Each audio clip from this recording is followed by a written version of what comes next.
in life, sometimes the most painful burdens we bear, some of the worst pains, come from relational pains, right? Physical pain is bad, but sometimes those relational hurts are worse than physical pain. And frankly, I would say a person can endure a lot of suffering physically if they're surrounded with people that love them, right? Those kind of folks, a lot of times they're suffering, but they have joy, and they can bear those burdens. But we notice in this passage that Paul wrote about someone named Demas, and he says that Demas had deserted him. That's the word Paul used. So he felt deserted.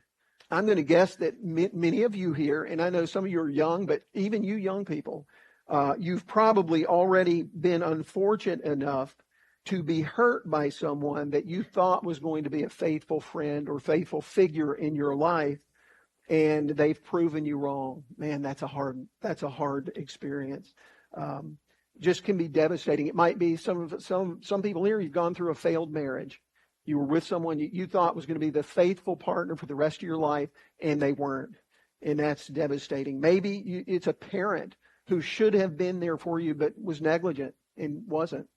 That's awful. Maybe it's a former friend, and now they're more like an enemy. Does anybody have those?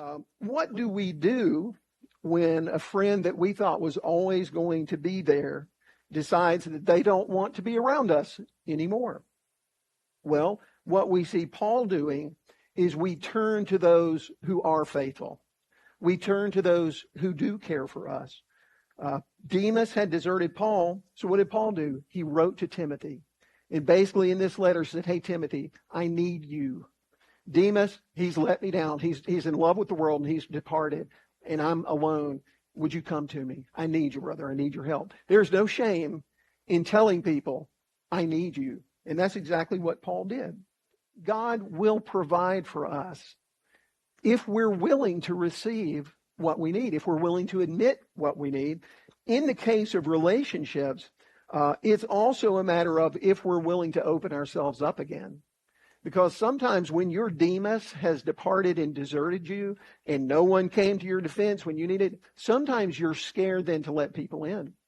But the blessing is going to come when we are willing to receive.